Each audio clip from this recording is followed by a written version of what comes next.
বাদশার কাহিনী ছিল বড় সত্য। থানবী রহমতুল্লাহ আলাইহি লেখছেন বিদায় বলতেছি।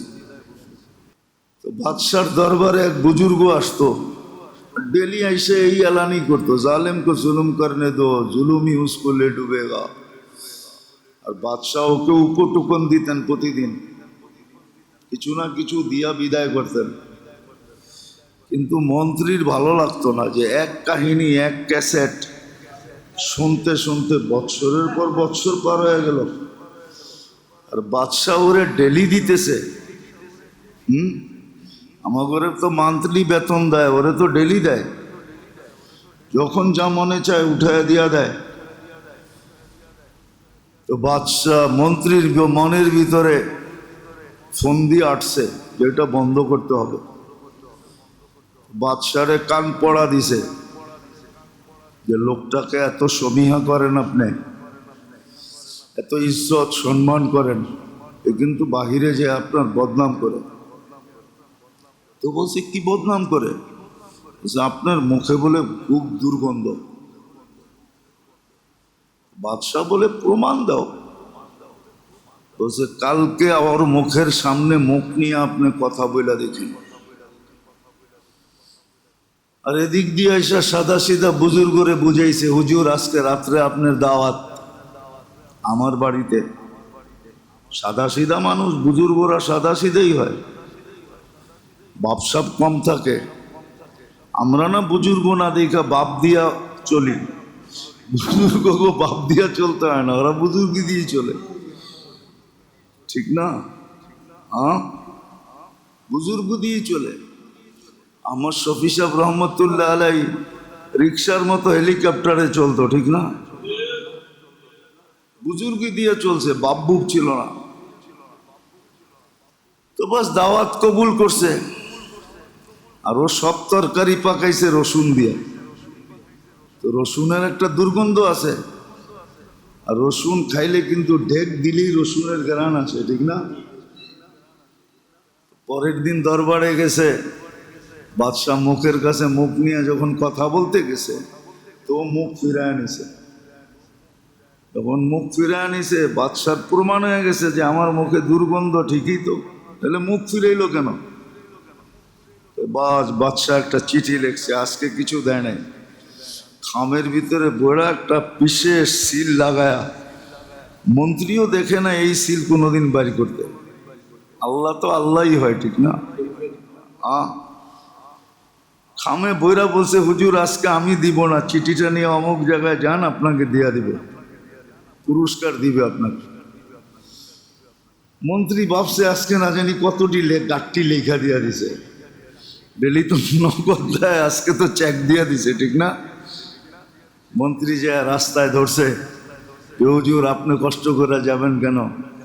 ও ভাবছে পুরাটা আমি উঠামু বা নিজে রেখা দিমু, হুজুরে লমসম দড়াইয়া দিমু, আমার কাম বইনা যাবে, ঠিক না? মোটা একটা পায়া যাবো আজকে। ও তো চিঠি খুলে দেখে নাই, কেননা সিল মারা, কেননা এটা খোলারও তো রাস্তায় অনুমতি নাই। তো চিঠি নিয়ে যখন মন্ত্রী ওইখানে পড়ছে, ওইখানে যাওয়ার পরে সিল খুলছে, সিলগালা করা ছিল, ওইলা চিঠি পড়া বলছে তৈরি হয়ে যান। বলছি কে? বলে চিঠির ভিতরে লেখা আছে, পত্র বাহককে পাওয়া মাত্র শিরচ্ছেদ করে আমার দরবারে পেশ করো। বলছে আমি তো মন্ত্রী। বলে তোর মন্ত্রী আর মন্ত্রী, বাদশাহ যেটা লেখছে ওইটাই করণীয়, মন্ত্রী সন্ত্রী দেখার সুযোগ আমাদের কাছে নেই। চিঠিতে সিলগালা করা, সিল মারা বাদশাহ, বাস হয়ে গেছে মন্ত্রী শিরচ্ছেদ। সকালে যখন বুজুর্গ ঢুকতেছে, পিছে দিয়ে লাশও ঢুকতেছিল, বাদশাহ তো হাক্কা বাক্কা, কিরে বুজুর্গ জিন্দা আসতেছে কোত্থেকা, পিছে লাশই বাকার, লাশ হওয়ার কথা ছিল তো বুজুর্গের। তো খুইলা যখন দেখছে, দেখে মন্ত্রীর লাশ, তো বলছে হজরত বুঝলাম তো না কাহিনী কি ঘটলো। তো পুরা ভাঙ্গা বলল যে আপনি নাকি বদনাম করতেন। বলে প্রশ্নই ওঠে না, বলে তাইলে কালকে কেন মুখ ফিরে নিলেন? বলে ওই তো আমাকে খাওয়াইলো রাত্রে সব রসুনের তরকারি, আমার মুখে রসুনের দুর্গন্ধ ছিল, আপনার নাকে গেলে আপনার কষ্ট হবে, এই জন্য আমি মুখ ফিরে আনিছি। তো বলছে যতদিন বেঁচে থাকবেন এই এলানি করতে থাকবেন। জুলুমই মানুষকে ডুবায়। আমরাও জালেম। আজকে আমাদের বুঝে আর মন বসতে চায় না।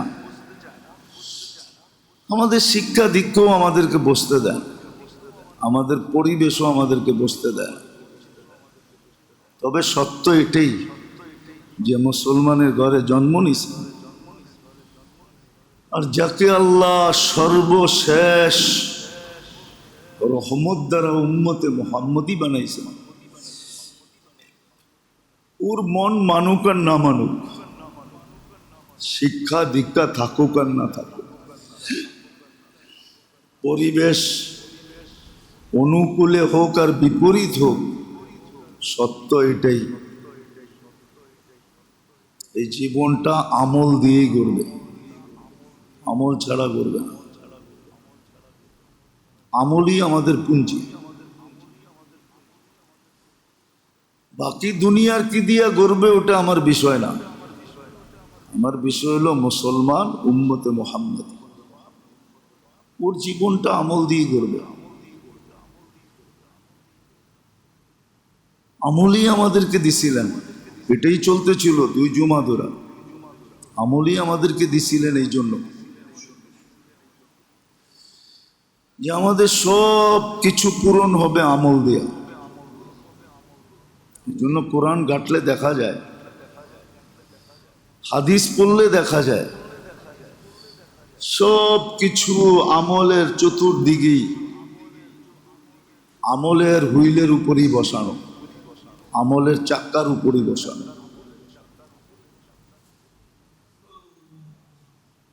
আমল দিয়েই আমাদের সব কিছু হবে, আমল ছাড়া কিচ্ছু হবে না। যদিও বুঝাইতেছিলাম, জানি না কয়জনের বুঝে আসছে। দেহের উপাদান যেরকম বস্তুর ভিতরে রাখা, দেহের প্রয়োজন যেরকম বস্তু দিয়া মিটবে, এটাই সত্য। কিন্তু আমাদের জীবনের সব কিছু মিটবে আমল দিয়া। সব কিছু আমলের সাথে জোড়া, সংযুক্ত, মুসলমান এবং উম্মতে মুহাম্মদী। এই জন্যই রাসূলুল্লাহ সাল্লাল্লাহু আলাইহি ওয়াসাল্লাম সর্ব বিষয়ের আমল শিখাইছেন। এরকম কোনো বিষয় নাই যে বিষয়ে আমল না শিখাইছেন। আবার আল্লাহও আমাদেরকে আমলই দিছেন। ইমান তো মাতৃকুলেই দিয়া দিছেন, এই জন্য আসতে দেরি, আজান একামত হইতে দেরি হয় না। একটা প্রবাদ বাক্য আছে, একটা প্রবাদ বাক্য আছে, মুসলমানের সুখ শান্তি দেখেই কিন্তু বিজাতিরা মুসলমানের পিছে লাগছে। আমাদের জীবনের সুখ শান্তি দেখা আমাদের পিছনে লাগছে। কিন্তু মুসলমানের যে সুখ শান্তি, মুসলমানের যে রিলেশনশিপ, আপোষের যে সম্পর্ক, এটা দেখেই কিন্তু বিজাতি আমাদের পিছে লাগছে। যেরকম প্রবাদ বাক্য আছে না, গরিবের মেয়ে সুন্দর হইতে নাই, মনে হয় বোঝেন নাই? কি গরিবের বউ বলে সুন্দর হলে সবার বাবি হয়, বোঝেন এটি? না, মনে হয় বোঝে না। সত্য প্রবাদ বাক্য, গরিবের মেয়ে সুন্দর হইতে নাই। আবার গরিবের বউ সুন্দর হইলে সবার বাবি হয়, সবার চোখ যায়, এটাই সত্য। হ্যাঁ, আমাদের সমাজ, আমার কথা মিথ্যা না কিন্তু, হ্যাঁ মিথ্যা না, উনি বোঝে নাই মনে হয়। বুঝছেন? বুঝছেন? এটাই সত্য। মুসলমানের রিলেশনশিপ দেখা এটাই বিপদ হয়ে গেছে, যে মুসলমানের যে সম্পর্কের যে একটা বাঁধন, এটা দেখা এটাই বিপদের কারণ হয়ে গেছে। মুসলমানের মতো সম্পর্কের বাঁধন দুনিয়ার কোথাও নাই, আছে নাকি? আপনি একটা জিনিস দেখেন, মুসলমানের নিয়মই হলো মেহমান আসলে 3 দিন পর্যন্ত বলা ব্যতীত থাকতে পারবে, শরীয়তের থেকে অনুমতি। 3 দিন। কয়দিন?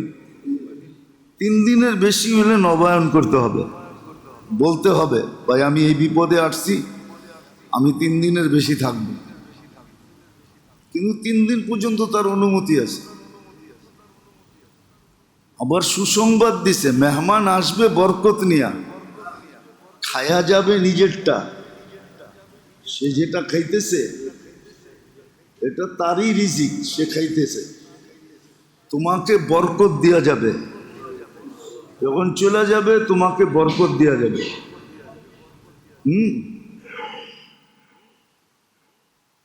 এই জন্য আলী রাদিয়াল্লাহু তাআলা জিজ্ঞাসা করছে আপনার পছন্দ কি? বলছে ওয়ায়ুকরিমু যায়িফ, মেহমানদারি করা আমার খুব পছন্দনীয়। এই রিলেশনশিপ দুনিয়ার কোথাও নাই, কোনো ধর্মে নাই, কোথাও নাই।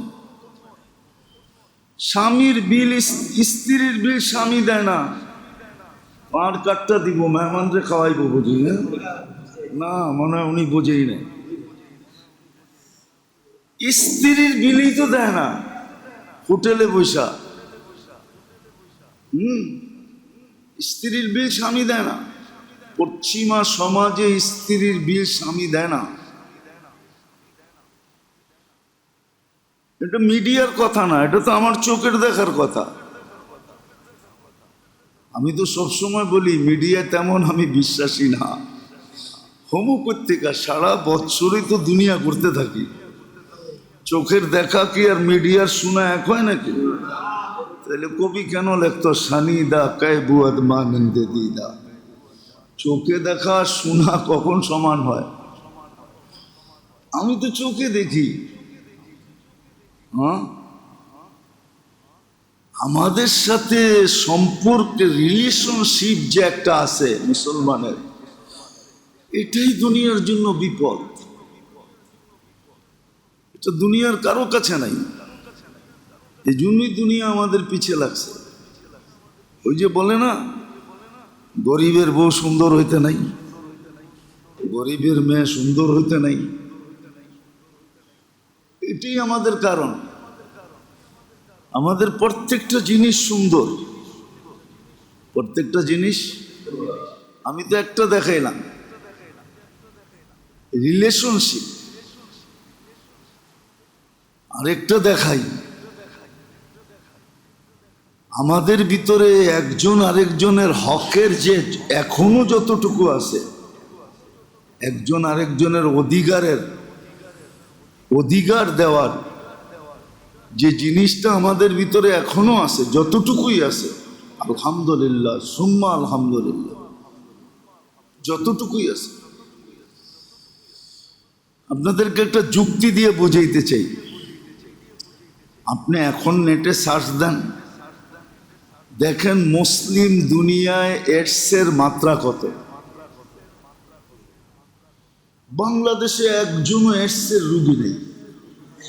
এডস চিনেন না? মনে হয় চিনে না। মরণ ব্যাধি, ক্যান্সারের মতো, আর এটা দ্রুত ছড়ায়। মুসলিম দুনিয়ায় কোনো এডসের রুগী নেই, থাকলেও খুব। বাংলাদেশে ভাইরাস আছে, কিন্তু ওই ভাইরাস কবে জানি ট্যাবলেট খায়া ভিতরে ঘুমাইছে, জানি না, মৌতের আগে নাও উঠতে পারে, ও ঘুমায় আছে, লড়াচড়া দেয় না। এটাও একটা কারণ আমাদের বিরুদ্ধে লাগার। অনেকগুলা কারণ দেখা এখন কিভাবে আমাদেরকে ডুবাবে এই চেষ্টায় লেগে গেছে। নাহলে আমি চ্যালেঞ্জ দিব, ইসলাম যতটুকু নারী অধিকার দুনিয়াতে দিছে, দুনিয়ার কোনো ধর্ম দিছে বইলা কোনো পশ্চিমা থিওরিতে আছে কিনা? যারা আজকে নারী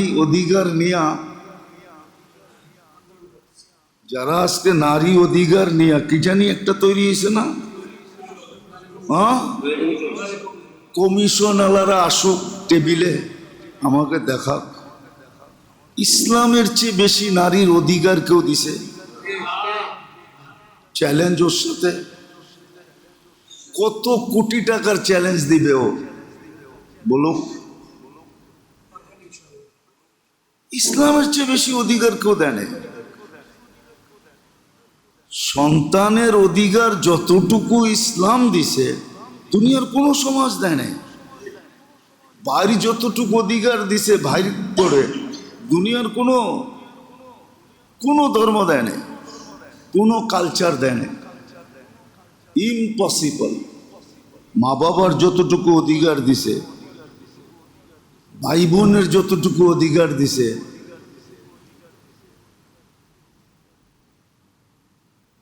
দুনিয়ার কেউ দেয় নাই, কোনো ধর্ম দেয় নাই। চ্যালেঞ্জ, এটা গ্রহণ করবে না বলে আমাদের সাথে দুশ্মনী এটা নিয়েই যে ইসলাম এত অধিকার দিছে, দিতে দিতে দিতে দিতে দিতে দিতে দিতে হোম মিনিস্টার বানায় ফেলছে। ঘরের বউ কি হ্যাঁ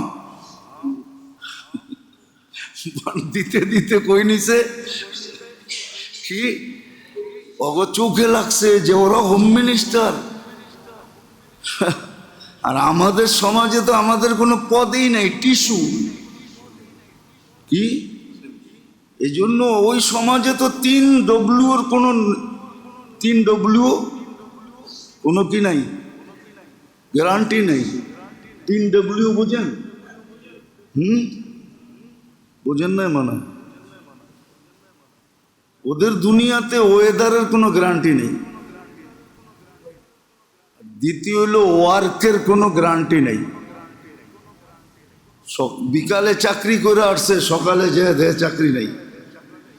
আর তৃতীয় হইলো ডব্লিউ, মনে হয় বোঝেন নাই, এটার কোনো গ্যারান্টি নাই। এই জন্য ওরা আমাদের পিছিয়ে লাগছে। এগুলো তো সব হোম মিনিস্টার।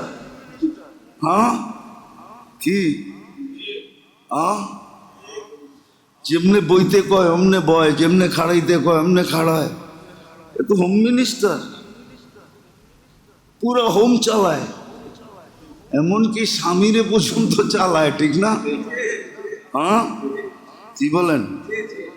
এটা হলো চোখের শুল, এটাই চোখের শুল হয়ে গেছে। এই কারণেই আজকে ওরা আমাদের পিছিয়ে লাগছে। আর যেমনি বুঝাইতেছে অমনি বসতেছে। আমরাও আজই বললাম না হুজুকে বাঙালি, যেরকম বুঝাইতেছে এরকমই বসতেছে। অথচ চ্যালেঞ্জ তো দিলাম যে ইসলাম রিলেশনশিপের যে অধিকার দিছে, সম্পর্কের যে, শুধু নারী না, ইসলাম যে অধিকার দিছে, এই অধিকার দুনিয়াতে কোনো ধর্ম আজ পর্যন্ত দিতে পারে না, কিয়ামত পর্যন্ত দিতে পারবে না, কিয়ামত পর্যন্ত দিতে পারবে না। চ্যালেঞ্জ। কোনোদিন কেউ টকশোতে বসে পারবে না ইসলাম যে অধিকার দিছে এক একটা রিলেশনশিপের, এই অধিকার কেউ কাউকে দিতে পারে না, কোনো ধর্ম দিতে পারে না, কোনো কালচার দিতে পারে না, পশ্চিমারা দিতে পারে না। আমরা মানি না বিদায়। একটা সূক্ষ্ম কথা, সামাজিক ভ্রাতৃত্ব যেটা ইসলাম দিছে, সামাজিক, আল্লাহ রসুল বলছে লা তুমিনু হাত্তা তাহাব্বু, পরিপূর্ণ মোমেন হবে না যতক্ষণ পর্যন্ত তুমি সমাজে থাইকা একে অপরকে অগাধ ভালোবাসার বন্ধনে ভালো না বাসবে। হাল আদুল্লুকুম আলা শাইইন ইদা ফাআলতুম আহবাবতুম, এরকম জিনিস বলবো যেটা দিয়ে তোমাদের আপসে ভালোবাসা হবে?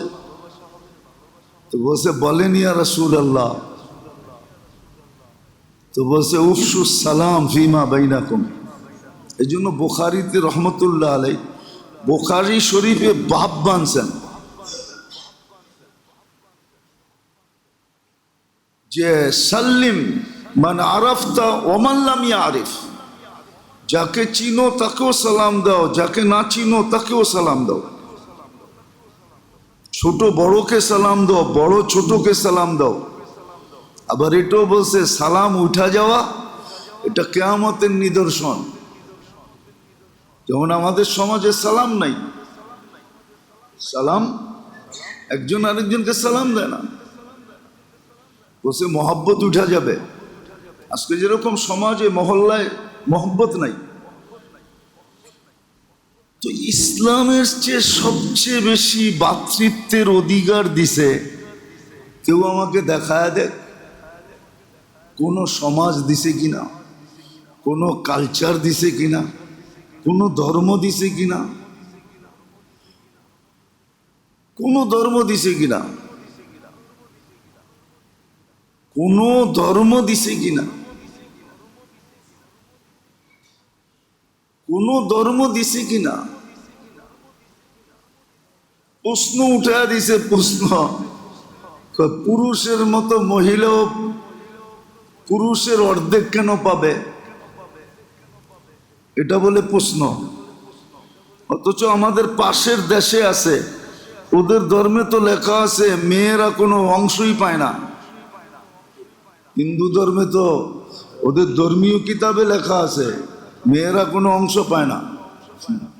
ওটা নিয়ে মাথা গামাগামি নাই। পুরুষের অর্ধেক কেন পায়, তাহলে আপনি যুক্তি দিয়া বোঝেন। ওর তো পাওয়ারই কথা ছিল না। বললেন কেন? একটা মহিলার সম্পূর্ণ দায়িত্ব একটা পুরুষের উপরে, সুতা সুই থেকে নিয়া ওর বরণ পোষণ সব কিছু দায়িত্ব কার উপরে? পুরুষের উপরে। যেই মুহূর্তে কবুল বলল ওই মুহূর্ত, আচ্ছা কবুল হওয়া পর্যন্ত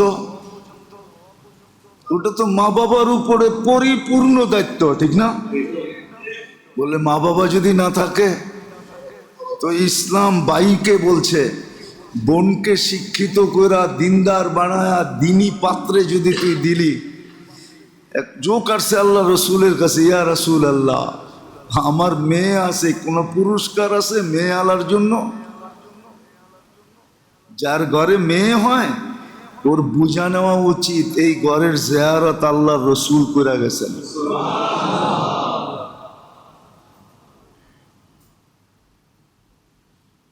তো বলছে মেয়েকে যদি প্রথম তিনটা বলছে তুমি সুশিক্ষিত করে যদি সুপাত্রে দিলে তোমার জন্য জান্নাত। বলছি ইয়া রাসূলুল্লাহ যদি দুটা হয় তা তোমার জন্য, যদি একটা হয় তাইলে তোমার জন্য। বলছে যদি মেয়েই না থাকলো, বোন আছে? বললে আছে। বলে তাকেও যদি সুশিক্ষিত করে সুপাত্রে দিলে তোমার জন্য জান্নাত। তাহলে তার পরিপূর্ণ বিয়ের আগ পর্যন্ত ভরণ পোষণ ভাইদের দায়িত্ব, আর বিনিময়ে কি? আরে বলেন না। তাহলে তার পরিপূর্ণ দায়িত্ব তো একজন নিয়েই রাখছে, ইসলাম আর একজনকে দিয়েই দিছে, ঠিক না? হ্যাঁ কি বলেন? তাহলে তার পাওয়ার দরকারটাই কি? আমারে যুক্তি দিয়া বুঝান, পাওয়ার দরকার আছে? তারপরও তো ইসলাম তাকে দিছে না, দেয় নাই? হ্যাঁ, অন্য ধর্মে তো দেয়ই নাই। অন্য ধর্মে কালচারে তো দেয়ই নাই। তোমরা যাদেরকে দেখা নারী অধিকার করতেছ, আমার এদের কাছে প্রশ্ন, এরা দেখাক না। কিন্তু বললাম না, ওই যে হিংসা, হাম তো ডুবে হ্যাঁ সনম তুঝে লে ডুবেঙ্গে, আমরা ডুবছি তু করে ডুবে ছাড়মো। আমরা তো ডুবে গেছি, ঠিক না? আমরা তো এমন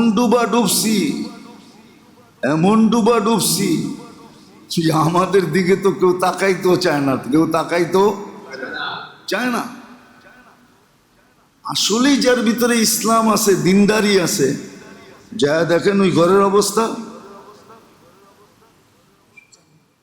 আজ পর্যন্ত শুনছেন কোন হুজুরের বউ কারো কাছে এসে অভিযোগ করছে? কোর্ট কাছারি হয়েছে, অথচ বেতন তো পায় 10,000 12,000। ওর বাড়িতে যে জিজ্ঞাসা করেন সুখ আছে না নাই, শান্তি আছে না নাই, ওর বাড়িতে যে জিজ্ঞেস করেন না অভিযোগ আছে কি নাই, নাই।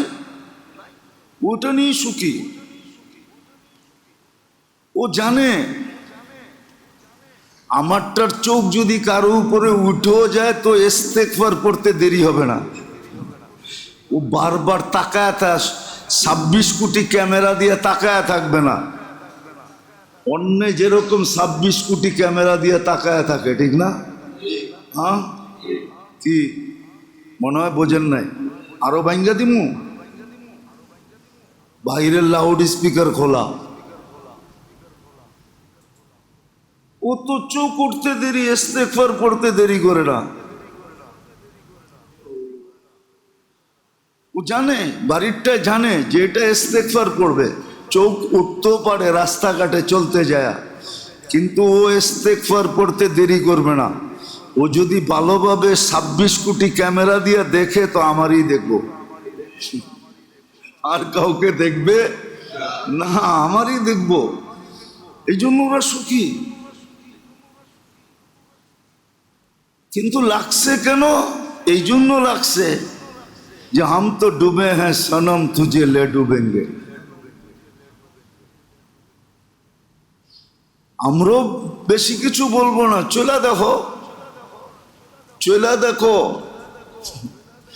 চলে দেখো, চলে দেখো। তোমরা একদিন পস্তাবে, কোনো কাজে দিবে না। পস্তান কোনো কাজে দিবে না, পস্তানো কোনো কাজে দিবে না। দুনিয়া তো টিস্যু হবে, মরার পরেও টিস্যু হবে। দুনিয়াও টিস্যুর মতো হবে। ওই ইজ্জত মিলবে না যে ইজ্জত, নাহলে শাফি রহমতুল্লাহ আলাই সারাদিন পরিশ্রম করতেন, রাত্রে মার পাও টিপতেন, আর ঘুম পড়াইতেন, আর তালুতে চুমা দিতেন। মা বলতো, শাফি আমার পায়ের তালুতে চুমা। বলছে, না না, আমি আমার জান্নাতে চুমা দিয়া স্বাদ নিতেছি।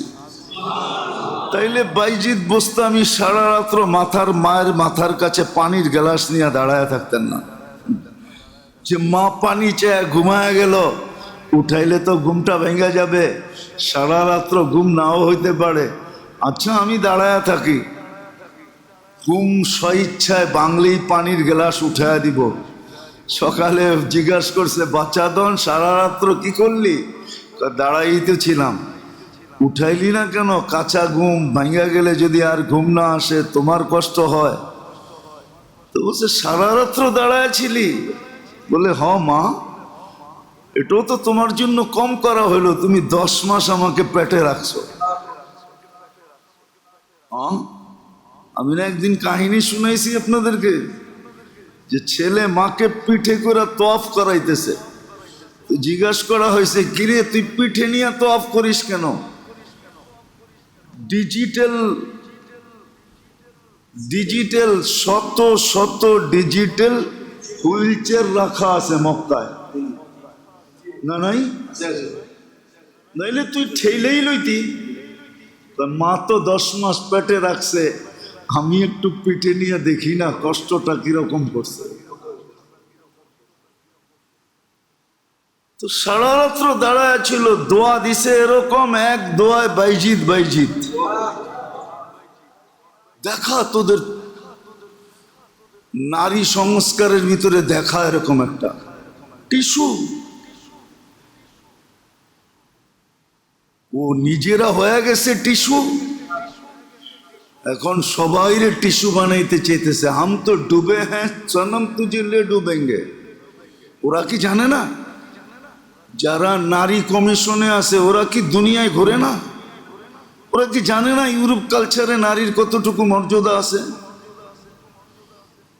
পশ্চিমাদের রিলেশনশিপের ভিতরে কতটুকু হক আদায় করা হয়, একজন আরেকজনের দায়িত্ব আদায় করে কতটুকু, ওরা কি জানে না? অন্ধ, অজ্ঞ? ওরা কি জানে না? জানে, কিন্তু ওরা ডুবছে। কি করব? ওরা নিজেরাই তো ডুবা।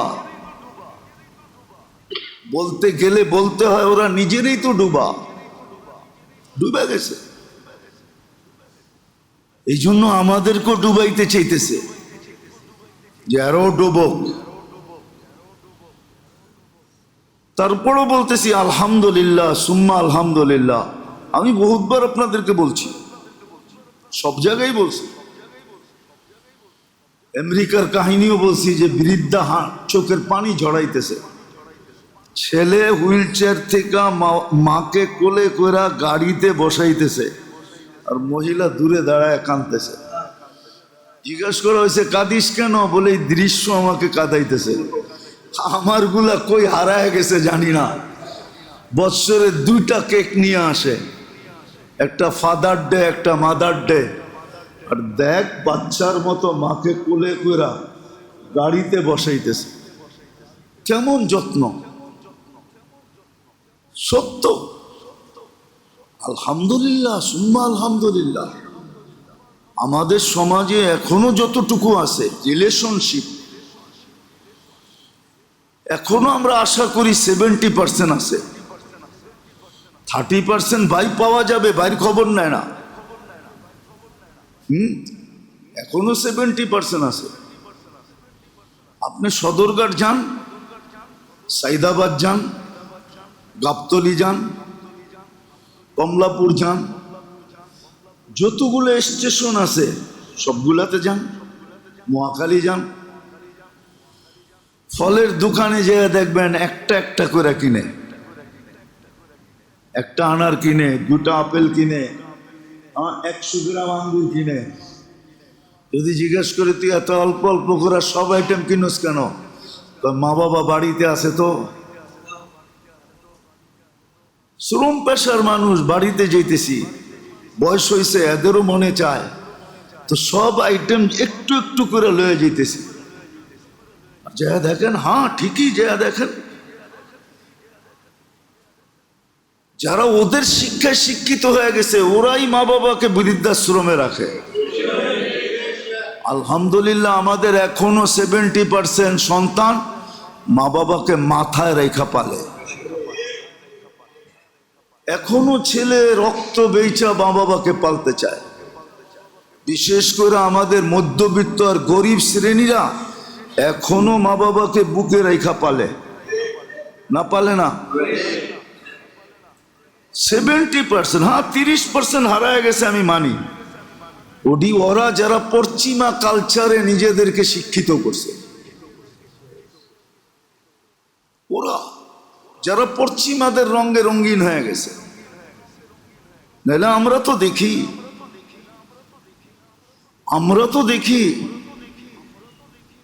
আলহামদুলিল্লাহ, আমরা দেখি, চোখে দেখি। সবকিছু তো লাভ মিডিয়ায় বলা যায় না, আমরা চোখে দেখি। আমি অনেকবার দেখছি,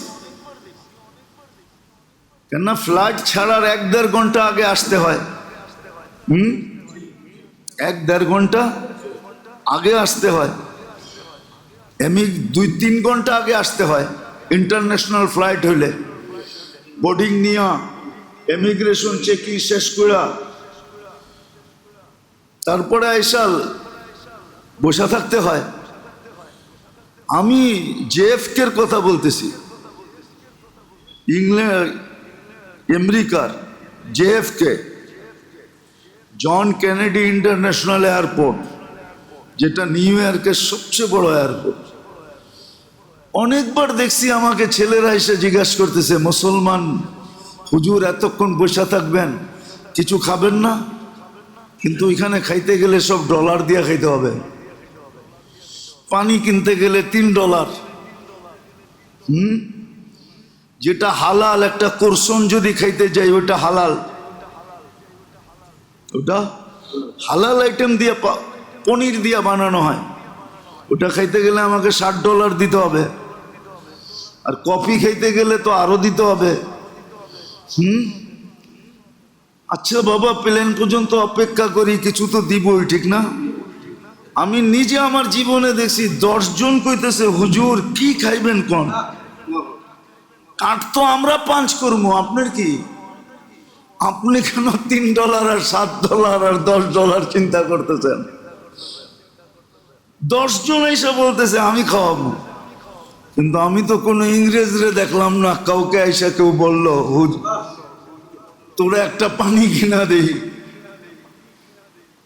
পানি কিনা দিই। বরং আমার জীবনে তো এরকম গেছে, এত খাওয়া আসছে যে ওরা পর্যন্ত হাক্কা বাক্কা খায়া গেছে যে এটা কোত্থেকে আসলো, যেটা আমাদের দেশে বিরল। একজনের খাওয়া ও 10 জনকে ডাইকা খাওয়াইতেছে, খাও, এটি কে খাবে, খাও। এত খাওয়ান আসছে যে 10 জনে খাওয়ার পরও আমার কাছে রয়ে গেছে, আমি প্লেনে নিয়ে উঠছি, এটা সারা প্লেনে ঢাকা পর্যন্ত আইতে আইতে খাইছি। ওরা তো চোখে দেখে না, এটা হাসির ব্যাপার না। আমি অহংকার করে বলতেছি না, বাংলাদেশের কোনো হাইওয়েতে আলহামদুলিল্লাহ আজ পর্যন্ত হোটেলে ঢুকলে পয়সা দিতে হয় না। মানুষ এত মহব্বত করে। ভ্রাতৃত্বের আমাদের এরকম একটা বান্ধন, এই জন্যই তো আমরা চিল্লাই, নাহলে তো চিল্লাইতাম না। কি দরকার ছিল আমার চিল্লানের? আমার ঘর তো ঠিক আছে, পাও টিপায়া ঘুম পড়ায়, পাও টিপায়া ঘুমেরতে উঠায়, আমার আর কি দরকার? আবার নজর লাগায় দেন না। আমার দরকারটা কি? পাও টিপতে টিপতে ঘুম পড়ায়, আবার পাও টিপতে টিপতে ঘুমের থেকে উঠায়। চোখ লেগে যেতে পারে, নাহলে আরো অনেক কিছু বলা যায়। জীবনে কবে নিজের হাত দিয়া খাই এটাও ভুলে গেছি। আমাদের তো এর বিরুদ্ধে বলার কোনো দরকার নাই। কিন্তু বলতেছিলাম এই জন্য যে আমাদের পিছনে পড়ছি মারা লাগছে কেন, এটা বুঝাইতে চাইতেছি। আবার আমাদের ভিতর থেকে কিছু লোক তৈরি করে ফেলছে, আবার তৈরিও ওদেরকে করছে যারা নিজেরাই ডুবা, নিজেরাই ডুবা। ওর লাইফে শান্তি নাই, অশান্তি। সেই জন্য ও ভাবতেছে আমিও শান্তিতে কাউকে থাকতে দিব না। কিন্তু সত্য এটা, জালেম কো জুলুম করনে দো, জুলুম হি তুমলে ডুবেগা। বেশি দিন করা সম্ভব হয় না, কেননা আল্লাহরও তো একটা সিস্টেম আছে, ঠিক না? যাক, যেটা আমার বুঝানোর বিষয় ছিল না, কেন জানি এতগুলা কথা বলে ফেললাম। আমার বুঝানোর বিষয় ছিল না, কিন্তু মাইনা রাখেন, ইসলাম যতটুকু ভ্রাতৃত্ব, যতটুকু রিলেশনশিপকে ইসলাম যতটুকু হুকুক দিছে, অধিকার দিছে, মায়া দিছে, মমতা দিছে, স্নেহ দিছে, ভালোবাসা দিছে, শ্রদ্ধা দিছে, ভক্তি দিছে, এবং একজন একজনের, আপনি এই কথাটা চিন্তা করেন না, আল্লাহর রসুল ঘোষণা দিতেছে লা ইউমিনু আহাদুকুম, ওই ব্যক্তি মুমিনই না। হ্যাঁ, ওই ব্যক্তি মোমেনই না যে প্রতিবেশী ক্ষুধার্ত থাকে আর সে খায়, আর সেটা জানে, জানা সত্ত্বেও নিজে খায় আর প্রতিবেশী ক্ষুধার্ত থাকে, তো মোমেনই না। আল্লাহর রসুল বসে প্রতিবেশী অধিকারের ব্যাপারে আমাকে এতটুকু বলতেছিল, আমি ভয় পাইতেছিলাম সে উত্তর সুরি না হয়ে যায়। একজন প্রতিবেশী, ওইখানে ধর্ম নাই, যে নিজের ধর্মের প্রতিবেশী, বলছে যে কেউ হোক, এতটুক প্রতিবেশীকে যদি অধিকার দেয়, কোন ধর্ম দিছে, কোন কালচার দিছে, আমাগরে বুঝায়। আমরা তো দুনিয়া ঘুরতে ঘুরতে শেষ করে ফেললাম। গরিব দেশগুলা না বাকি আছে, ধনী দেশ তো সব দেখা শেষ, শুধু নিউজিল্যান্ড বাকি আছে, আর কিচ্ছু বাকি নাই, সব দেখা শেষ। এটা আল্লাহর মেহেরবানি। এন্টার ইউরোপ দেখা শেষ, আমেরিকা দেখা শেষ। আমেরিকা তো আমি যতটুকু দেখছি ও আমেরিকানও দেখে নাই। আসেন কেন? 2016-তে আমার সফর ছিল New York to San Francisco by road, 5700 mile আমি বাই রোড সফর করছি, দেখতে দেখতে গেছি। নিউ ইয়র্কের কোথায় আর সান ফ্রান্সিসকো কোথায়, নেটে দেখেন, ইয়েতে কি বলে, গুগলে দেখেন, ম্যাপে যেয়ে দেখেন নিউ ইয়র্ক কোথায়, আটলান্টিকের পাড়ে, আর সান ফ্রান্সিসকো হলো প্রশান্তর পাড়ে। ওটার অপোজিটে হলো দক্ষিণ কোরিয়া, উত্তর কোরিয়া আর জাপান। প্রশান্তর পাড়ে 5700 মাইল আমি বাই রোড দেখছি। আপনি মনে করেন ছোট মসজিদে আছি, দুনিয়ার কিচ্ছু দেখি নাই। মানচিত্র আমার চোখের সামনে, মানচিত্র কাটাই আমার নেশা, যে কোন রোডের থেকে কোন রোডে সহজে যাওয়া যায়। তো যেটা বুঝাইতেছিলাম, আমরা তো চোখে দেখি। এই জন্যই কথা শুরুটা ছিল মন মানুক আর না মানুক, বিদ্যা আপনার থাকুক আর না থাকুক, আপনি মুসলমান, আপনার সব কিছু ইসলামের ভিতরে রাখা, এই 4 শব্দের ভিতরে রাখা ইসলাম, 5 শব্দের ভিতরে রাখা আলিফ সিন লাম আলিফ মিম, ইসলামের ভিতরে রাখা। ইসলামের ভিতরে রাখা, ইসলামের ভিতরে রাখা, আপনার ইসলামের ভিতরে রাখা শব্দ দিয়েও বোঝানো যায়। আপনার নিরাপত্তা ইসলামের ভিতরে রাখা, প্রথম আলিফ। আপনার সালামতিও ইসলামের ভিতরে রাখা, ওইটা পরে সিন। আপনার লুৎফ পরে লাম, আপনার মজাও ইসলামের ভিতরে রাখা, পরে আবার আলিফ, পরে আলিফ, আপনার লুৎফ, এটাও ইসলামের ভিতরে রাখা। আপনার উলফত, এটাও ইসলামের ভিতরে রাখা। পরে মিম, আপনার মোহাব্বতও ইসলামের ভিতরে রাখা। 5টা লেখা লয়ে যান, পরে যে ডিকশনারি দেখা বিশ্লেষণ করে। আপনাকে মুসলমানের ঘরে জন্ম দিছে, ইসলামের ভিতরে রাখা। আপনাকে উম্মতে মোহাম্মদী বানাইছে, হ্যাঁ, মুহাম্মদুর রাসূলুল্লাহর তরিকার ভিতরে আপনার সবকিছু রাখা। ওই তরিকার বাইরে আপনার জন্য কিচ্ছু নাই। আপনি খালি ছুটতে পারবেন, মজা পাবেন না, মজা পাবেন না। মজা তো ও পাইতেছে যে মা বাবা বয়স্ক হয়ে গেছে, এখন খাইতে পারে কিন্তু হাতটা একটু কাঁপে, খাইতে পারে নিজের হাতে, কিন্তু সন্তান কয় তোমার খাইতে হইব না, খাওয়াই দেব।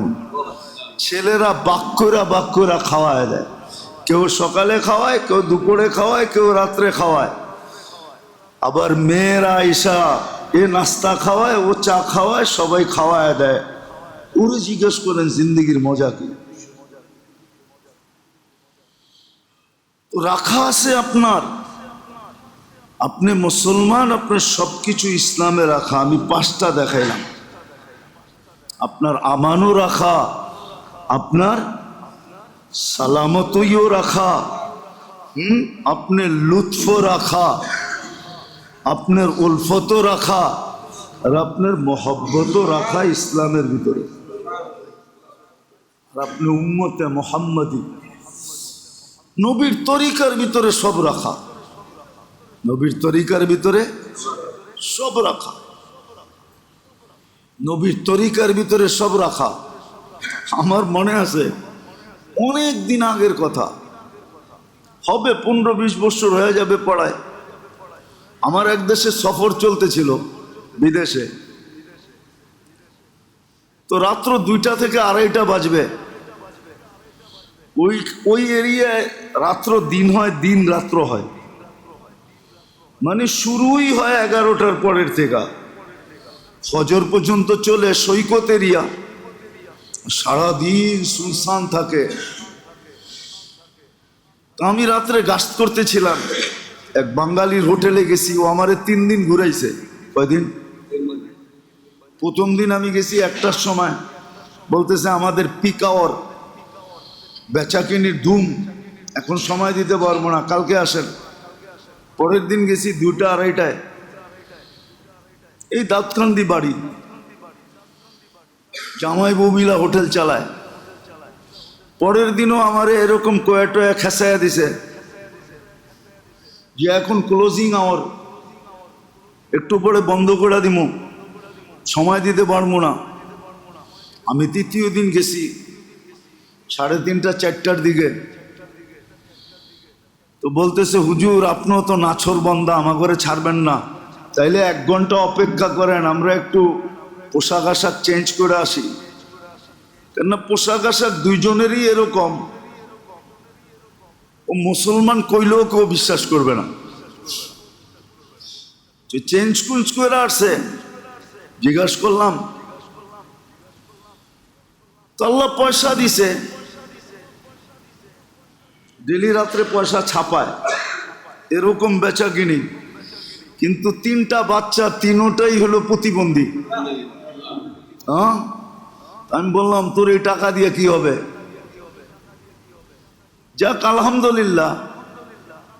তো ওইখানে আমি একটা কাহিনী দেখতেছিলাম, 2য় দিন 2:30 বাজছে। ওই এরিয়াটা আবার যেরকম হোটেল, বাকিগুলা বললাম না আর কি, সৈকত। তো ওইখানে স্যুটও বানায়, স্যুট, ইউরোপিয়ানরা পোশাক বানায়। তো এক মেয়ে 2:30টার সময় রাত্রে আসছে। আমি এক জায়গায় গাস্ত করতেছিলাম দোকানে। তো ওই দোকানে আইসা স্যুট বানাই, ফিটিং হইল কিনা দেখতে আসছে। আর দেখতে আইসা সে বিপদের সম্মুখীন হয়েছে রাস্তায়। তো আমি বলতেছিলাম দেখো এটা কি ইসলামের জীবন? 17-18 বছর বয়স হবে। এই বয়সের মেয়েরা তো এই মুহূর্তে মা বাবার কোলের ভিতরে ঘুমায়, ঠিক না? হ্যাঁ, কি বাবা রাত্রে আইসা নিজে এই সমস্ত মেয়েদেরকে, কি আপনাদের মেয়েদেরকে আপনারা খাওয়ান না? মামা বইলা গলা শুকান না? আর এটা কই হারায় গেছে। তাই আমি বললাম তারপরও তোমরা বুঝো না এটা কি জিন্দিগি? এই বয়সের মেয়ে তো মা বাবার চোখে চোখে থাকে, ভাইদের মাথার উপরে থাকে, ঠিক না? আমাদের সমাজে আলহামদুলিল্লাহ অনেক আছে, অনেক ভাই আছে খাটতেছে, বিয়ে করে না কেন? আমার 2টা বোন আছে, আমি ওদেরকে মানুষ করতে হবে, জায়গা মতো পৌঁছাইতে হবে, তারপরে নিজের চিন্তা করব। বলেন কোন কালচারে এটা আছে? দেখাইতে পারবে দুনিয়ার কোনো কালচারে? আমরা তো দুনিয়ায় কম ঘুরি না, কম দেখি না চোখে। যা হোক, যেটা বুঝাইতেছিলাম যে আপনি মুসলমান, মনের ভিতরে মন মানুক আর না মানুক, আপনার শিক্ষা এটা বলুক আর না বলুক, আপনার পরিবেশ থাকুক আর না থাকুক, দিলে গাথেন আপনি মুসলমান, সবকিছু ইসলামের ভিতরে রাখা আছে। নাইলে কিন্তু মারবে, আপনাকে পিটাবে, যেরকম পিটান এখন চলতেছে। আপনি চিৎকার দিতে দিতে চোখের পানি শেষ করে ফেলবেন, তারপরে রক্ত ঝরাবেন, মাতা নাসরুল্লাহ বলে খালি চিৎকার দিবেন।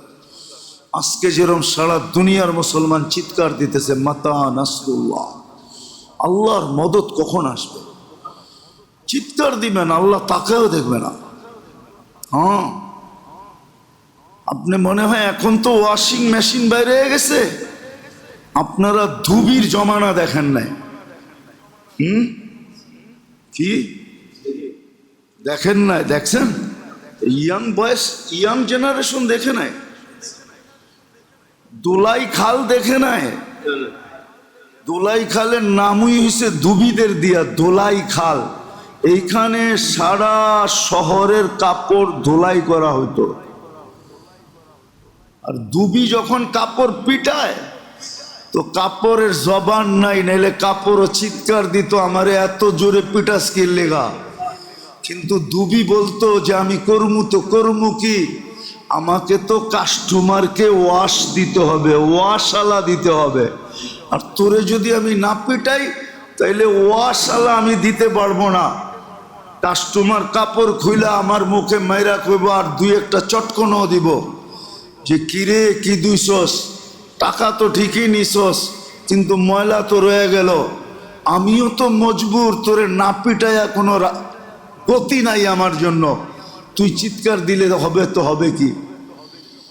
আল্লাহ বলে আমারও তো কোনো গতি নাই, আমি তো বন্ধুর সাথে বলছি, তোমাকে আমি লজ্জিত করব না কিয়ামতের দিন, আপনার উম্মতকে আমি পুত পবিত্র আপনার হাতে উঠায়া দিব, এখন তোমাদেরকে পিটানো ছাড়া আমার কোনো গতি নাই, এই জন্য আমাদেরকে পিটাইতেছে। দুবির যেরকম কোনো গতি নেই, আমি আল্লাহর সাথে দুবির উদাহরণ দিতেছি না, আবার কেউ এটা নিয়ে লেখালেখি করতে পারে, বুঝানোর জন্য বলতেছি। যেরকম ধুবির কোনো গতি নাই,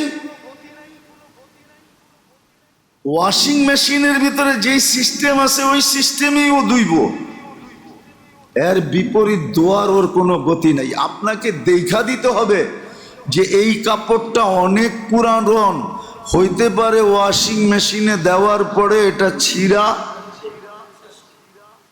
হ্যাঁ, এরকম হয়, আমরা দেখি। বাহিরে গেলে তো আমরা কাপড় ধুই ওয়াশিং মেশিনেই, কেন রাস্তার পাশে লাগানো আছে, পয়েন্ট ঢুকায়া কাপড় দিয়ে দিবেন, ওয়াশ হয়ে শুকায়া বেড়ে চলে আসবে। এরকম হয়েছে অনেকবার যে কাপড় দিছি, বাড়ি করার পরে দেখতেছি এটা আমি পরমু তো দূরের কথা, দুনিয়ার কেউ পড়তে পারবে না, মাশাআল্লাহ বিলকুল সাইজ করে দিছে, পরে ওইখানেই ডাস্টবিনে ফালায় আসতে হয়েছে। কি করবো, ছিঁড়া গেছে চতুর্দিক দিয়া। হ্যাঁ, এখন এর পড়লে ওই কয় না, বাইরে পড়ার আগে ঘরে পড়ে পানি, পুরা সদরঘাট শেষ। তো ভুল তো আমারই ছিল যে আমি ওয়াশিং মেশিনে দিছি কেন, ঠিক না? আজকে আল্লাহ আমাদেরকে ওয়াশ করতেছেন, এই জন্য বন্ধুর হাতে পুত পবিত্র উঠে দিতে হবে। হ্যাঁ, এই জন্য চিৎকার দিতেছি, কোনো কাজে লাগতেছে না। এই জন্য মনে গাথেন, মন যদিও না মানে, বিদ্যা বুদ্ধি যদিও না বলে, পরিবেশ যদিও বলে এটা ঠিক না, তারপরও মনে গাথেন যে আপনি মুসলমান হিসাবে নির্বাচিত, ইসলামের ভিতরে সব রাখা আছে, আপনি উম্মতে মুহাম্মাদি, নবীর তরিকার ভিতরে সব রাখা আছে। এর বাহিরে যাবেন, যাইতে পারেন, ইচ্ছা স্বাধীনতা দিছে বিদায়, আল্লাহ কিচ্ছু বলবে না, কিন্তু একদিন আপনি পস্তাবেন, একদিন আপনি পস্তাবেন। বড় পস্তানো পস্তাবেন, বড় পস্তানো পস্তাবেন, আপনি বড় পস্তাবেন। ইহ দুনিয়াতেও পস্তাবেন, মৃত্যুর পরেও আপনাকে পস্তাইতে হবে। আর আল্লাহ চোখে দেখাইতেছে। নাইলে আমাদের তো এক সময় ধারণা ছিল যে সারা দুনিয়ায়, আমার জীবনের কাহিনী বলতেছি, 2008-এ আমি ফ্রাঙ্কফুর্টে একদিন দুপুর বিকালে বসা অনেকক্ষণ কাঁদতেছিলাম শুধু দৃশ্য দেখা। কেননা ফ্রাঙ্কফুর্টে বিকালবেলা, ফ্রাঙ্কফুর্টের ভিতরে আমাদের যেরকম বুড়িগঙ্গা আছে এরকম একটা নদী আছে, এটার দুই পাশে পার্ক বানানো আছে, ভিতর দিয়া প্রমোত্তরি চলে খুব আস্তে আস্তে। প্রমোত্তরি বোঝেন? ওটার ভিতরে ভার আছে, সব আছে, ফুর্তি করার লঞ্চ আর কি। তো পার্কে বিকালবেলা সব বৃদ্ধাশ্রম থেকে যখন নিয়ে আইসা বাসে পার্কে ছেড়া দেয়, পার্কে ছেড়া দেয়। আবার প্রত্যেক বাসের ভিতরে আসে লোক আছে যারা এদেরকে দেখভাল করে। এদের দৃশ্য দেখা আমি একদিন দৃশ্য দেখা বিকালবেলা, আমাদেরও সফর চলতেছিল টাইট, কিন্তু আমার চোখে পানি চলে আসছে। আমি অনেকক্ষণ কাঁদতেছিলাম এই দৃশ্য দেখা। আল্লাহর কাছে শুকরিয়া আদায় করতেছিলাম যে আল্লাহ, আপনি আমাদেরকে কত উত্তম রিলেশনশিপ দিয়েছেন, কত উত্তম সম্পর্ক। এই বয়সের বাবা মাকে সেবা কইরা সন্তান নিজেও তৃপ্তি পায়, আবার মাঝে মাঝে বলে আমি জান্নাত পাবো, জান্নাত। বাবা আমার উপরে খুশি, মা আমার উপরে খুশি। সত্য এটা। আমার বয়ান আছে 2 দিন আগের। আসলেই মা বাবার দোয়ায় মানুষ অনেক উপরে ওঠে। এই জন্য আমাদের ইসলামের বাহিরে যাওয়ার সুযোগ নাই, মুহাম্মদুর রাসূলুল্লাহর তরিকার বাহিরে যাওয়ার সুযোগ নেই। মন যদিও না মানে তারপরও মানান, বিদ্যা যদিও না বলে তারপরও স্বীকারোক্তি দেন, পরিবেশ যদিও না বলে তারপরও আপনি ওটার সামনে হা বলেন, কাজে দিবে। নাহলে বড় পস্তাইতে হবে। দুনিয়া আমাদেরকে ডুবাইতে চায়, কেননা ওরা ডুবছে। এখন ওই প্রবাদ বাক্যই সত্য, হাম তো ডুবে হ্যাঁ সনম তুঝে লে ডুবেঙ্গে। ওরা ডুবছে বিদায় আমাদেরকে ডুবাইতে চায়। আল্লাহ আমাদেরকে হেফাজত করুক, বুঝার তৌফিক দান করেন। ওমা আলাইনা ইল্লাল বালা। ঢাকা মাহফিল, সুস্থ সমাজ গড়ার বিপ্লবী চেতনায়।